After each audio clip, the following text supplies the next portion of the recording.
لیکن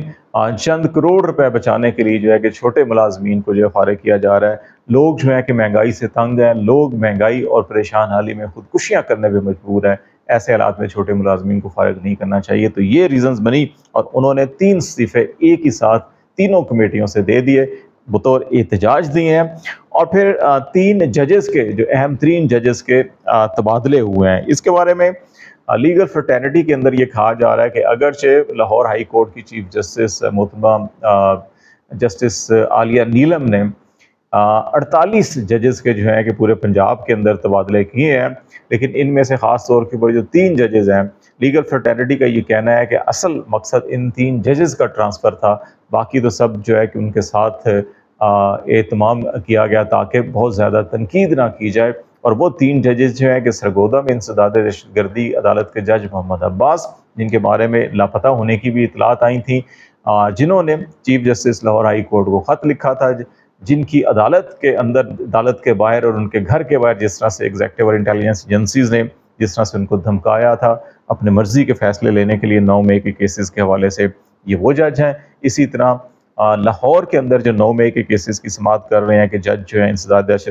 دہشت گردی عدالت کے خالد ارشد، وہ بھی، اور پھر راولپنڈی میں جو انسداد دہشت گردی عدالت کے جج اجاز آصف ہیں، جنہوں نے 9 مئی کے 12 مقدمات کے اندر جو ہے کہ ضمانتیں دی، اور اس میں عمران خان بھی شامل ہیں۔ تو ان تینوں کو جو ہٹایا گیا ہے، اور ان تینوں کے لیے جو ہے کہ ان عدالتوں کے اندر جو معاملات چل رہے تھے، سارا کا سارا دباؤ یہیں پہ تھا ایگزیکٹو یا انٹیلیجنس ایجنسیز کا، کہ یہاں پر ان کی مرضی کے فیصلے ہونے چاہیے، ان کی مرضی کی جو پروسیڈنگز ہونی چاہیے، لیکن یہ جج صاحبان ان کی مرضی کے اوپر کام نہیں کر رہے تھے۔ ان کے خلاف پہلے یہی پنڈی کے جج جو ہے کہ ایک ریفرنس بھی ڈالا گیا تھا لاہور ہائی کورٹ میں، لیکن اس وقت چیف جسٹس شہزاد ملک صاحب تھے۔ اس ریفرنس کو نہ صرف مسترد کیا گیا بلکہ غالباً جرمانہ بھی کیا گیا تھا اس وقت جنہوں نے ریفرنس کیا تھا۔ تو یہ ایک اہم ڈیولپمنٹ ہوئی۔ اور پھر اس کے ساتھ ساتھ جو ہے کہ جسٹس، ہم نے کہا کہ ایک جج کی ڈگری کو جعلی ثابت کرنے کے لیے کراچی یونیورسٹی میں ایک پروفیسر کو دن بھر جو ہے کہ لاپتہ رکھا گیا۔ یہ ہیں doctor Riyaz Ahmad, assistant professor ہیں، کراچی یونیورسٹی سنڈیکیٹ کے ممبر ہیں، اور کراچی سنڈیکیٹ کی میٹنگ کے اندر جو ہے کہ ان کے ایجنڈے پر انفیئر مینز کے ذریعے جو ایگزامز کے اندر پاس ہوتے ہیں لوگ یا ڈگریاں لیتے ہیں، اس کے کیسز آتے ہیں، اور وہ کیسز جو ہیں کہ عموماً اس سے پہلے ایک کمیٹی بنتی ہے، وہ کمیٹی تمام متعلقہ فریقین کو نوٹسز کرتی ہے، ان سے جواب طلب کرتی ہے، جو شکایات آتی ہیں اس کے تناظر کے اندر وہ اپنا موقف پیش کرتے ہیں، اور اگر کمیٹی مطمئن نہ ہو ان کے موقف سے یا ان کے فراہم کردہ ڈاکومنٹ سے، شواہد سے، تو پھر سینڈیکیٹ کے اندر یہ معاملہ بھیجا جاتا ہے، اور پھر وہاں پر یہ فیصلہ ہوتا ہے کہ کیا انہوں نے جعلی ڈگری لی یا جینوئن ڈگری لی۔ اس سفارشات پہ سینڈیکیٹ فیصلہ کرتا ہے۔ یہاں پر جو ہے کہ ڈاکٹر ریاض صاحب جو ہے کہ انہوں نے ہمت کی، اور جس انداز کے اندر ایکسٹرنل دباؤ، جس طرح سے عدلیہ میں ایکسٹرنل دباؤ تھا ایگزیکٹو اور انٹیلیجنس ایجنسیز کا، اسی طرح کراچی یونیورسٹی میں جو سینڈیکیٹ تھا اس کے اندر بھی ایکسٹرنل جو دباؤ تھا وہ انہوں نے فیل کیا، اور سینڈیکیٹ کا ایک دفعہ اجلاس جو ہے کہ اچانک ملتوی کر دیا گیا تھا، اور ابھی بھی انفیئر مینز کے کیسز بھیجے گئے تھے، اس کے اندر تفصیلات نہیں تھی۔ جب انہوں نے ان تفصیلات کو چیک کیا تو معلوم ہوا کہ اس میں جسٹس طارق محمود جہانگیری جو اسلام آباد ہائی کورٹ کے جج ہے، ان کی ڈگری بھی جو انہوں نے آج سے 40 سال پہلے کراچی یونیورسٹی سے حاصل کی تھی، اس کو جعلی قرار دینے کے لیے جو ہے کہ کیس تیار کر کے بھیجا گیا ہے۔ اور معلوم یہ ہوا کہ جو انفیئر مینز کمیٹی تھی، اس کمیٹی نے جسٹس طارق محمود جہانگیری کو نوٹس کیے بغیر جو ہے کہ ان کی ڈگری کے حوالے سے جو بھی ریمارکس دیے ہوں گے، تو اس پہ انہوں نے سوشل میڈیا کے اوپر ایک مسلسل 6 اپنے ٹویٹس کیے تھے، اور جس میں انہوں نے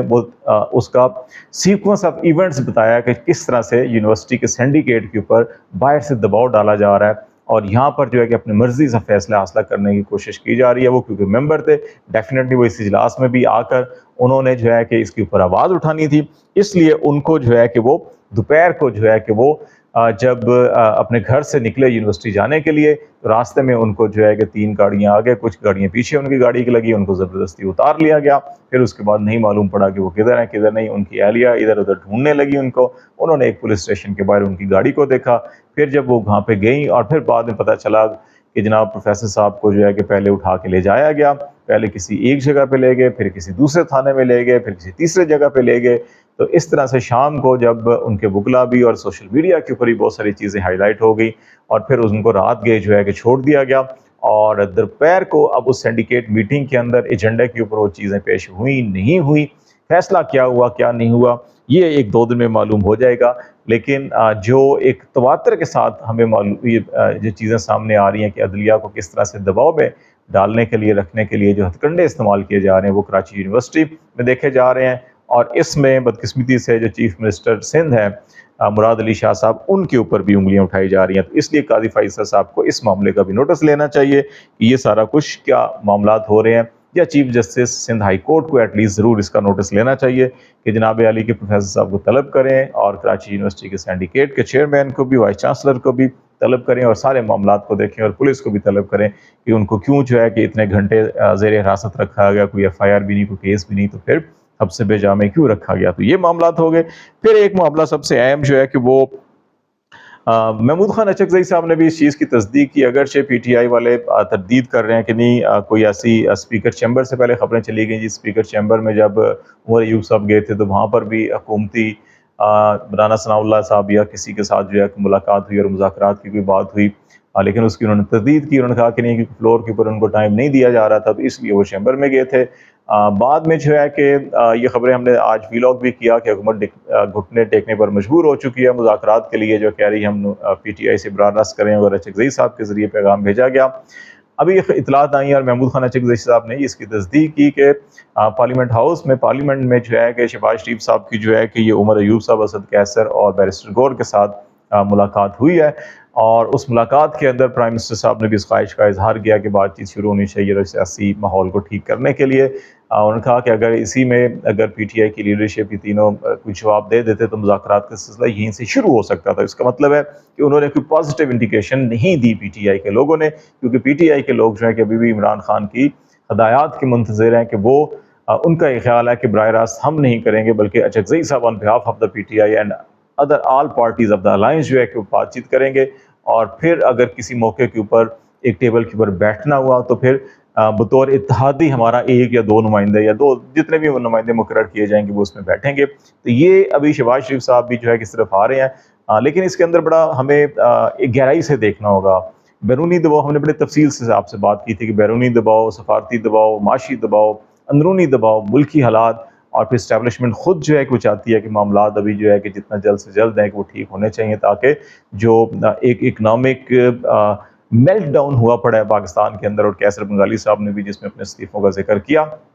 تو اس سے باہر نکلا جائے۔ لیکن یہ ضرور دیکھنا ہوگا کہ نون لیگ کیا جو ہے کہ دھوکہ تو نہیں دے گی کہ مذاکرات شروع کر کے ٹائم گین کر کے دوست ممالک سے شیورٹی بانڈز یا لیٹرز لے کے رول اوور کے آئی ایم ایف سے جو ہے کہ وہ اسٹاف لیول ایگریمنٹ کے بعد جو ایگزیکٹو بورڈ سے منظوری لینے کے بعد پھر جو ہے کہ ٹائم فش نہ کر بیٹھے۔ تو اس لیے جو ہے کہ پی ٹی آئی کو میرے خیال میں محمود خان اچکزئی کے اوپر، اور شاید اس کمیٹی کے اندر اپنا کوئی بندہ تو رکھ لینا چاہیے، لیکن بڑے احتیاط سے، اور سب سے پہلے ہی میٹنگ کے اندر ایجنڈا اور پوائنٹس جو ہے کہ ان کے اوپر ضرور طے ہونا چاہیے، کیا بات ہوگی، کیا آگے معاملات چلیں گے۔ ادروائز جو ہے کہ ممکن ہے یہ ٹائم لے لیں، لیکن اسٹیبلشمنٹ اس وقت جو ہے کہ وہ یہ دکھائی دے رہا ہے کہ انہوں نے بھی حالات کو سمجھتے ہوئے وہ یہ سمجھ رہے ہیں کہ 3 سے 6 مہینوں کے اندر معاملات کو یا تو الیکشن کی طرف لے جائیں یا کوئی اس طرح سے سدھار لیں کہ جس کا مینڈیٹ ہے اس کو مل جائے۔ اب دیکھتے ہیں کہ آگے معاملات کیا چلتے ہیں، آپ کو آگاہ کرتے رہیں گے۔ فی الحال اتنا ہی، خالد شبیل کو اجازت دیجیے، اللہ حافظ۔